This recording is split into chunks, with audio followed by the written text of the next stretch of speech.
শ্যাফটের সাথে তিত এবং একটা মেল তিতওয়ালা কানেক্টর এবং একটা ফিমেল তিতওয়ালা শ্যাফট থাকে। তো সেটাই হলো এখানে কাপলিং করে লাগানো থাকে। এবং অ্যাকচুয়েটারের দেখুন, অ্যাকচুয়েটারের দুই পাশে এয়ার নিপেল বা এয়ার পাইপ লাগানোর জন্য দুটো অপশন থাকে, এ একটা এ একটা। যখনই সলিনয়েড পুশ করা হয় তখনই অ্যাকচুয়েটারটা সামনের দিকে প্রেশার ক্রিয়েট করে এবং বাটারফ্লাইটা খুলে যায়। আর অ্যাকচুয়েটারের সাথে যে মাইক্রো সুইচটা লাগানো থাকে, এটি জাস্ট বাটারফ্লাইটা ওপেন আছে না ক্লোজ আছে এটা প্যানেলকে সিগন্যাল দেওয়ার কাজে ইলেকট্রিক্যাল একটা ডিভাইস ব্যবহার করা হয়। বাটারফ্লাই দেখুন, বাটারফ্লাই এই টাইপের হয়।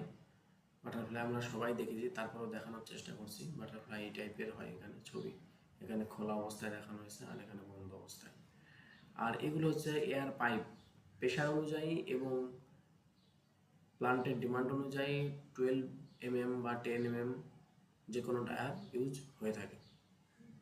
আর একটা বিষয় সেটা হচ্ছে যে ডিএন ভাল্ব বা ওয়াই ভাল্ব, এটা খুবই গুরুত্বপূর্ণ একটা জিনিস, যেটা আমরা কেমিক্যাল বা অ্যাডমিক্সারের ডিসচার্জ হওয়ার ক্ষেত্রে ব্যবহার করে থাকি। তো এই যে পয়েন্টটা দেখছেন, এই জায়গাটায় একটা নিপেল লাগানো থাকে এবং এই এয়ার পাইপের সাহায্যে নিউমেটিক যে জাংশন বক্স থাকে ওখানে সলিনয়েডের মাধ্যমে কানেকশন করা থাকে। যখন আপনি সলিনয়েডটাকে পুশ করবেন তখন এই যে লাল শ্যাপটা দেখছেন, এই যে ভিতরে যে শ্যাপটা দেখা যাচ্ছে, এই শ্যাপটা বাইরের দিকে বেরিয়ে আসবে।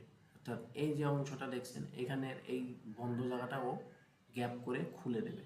এখানে কাজটা কিভাবে হয়, যখনই এয়ার প্রেশার দেয় তখন এই যে এই সিলওয়ালা প্লেটটা পিছনের দিকে প্রেশার ক্রিয়েট করে, যার কারণে এই শ্যাপটা নিচ থেকে উপরের দিকে উঠে আসার কারণে এই জায়গায় যে বন্ধ জায়গাটা আছে এই গ্যাপটা তখন খুলে যায়, তখন লিকুইডটা সুন্দরভাবে নিচে পড়তে পারে।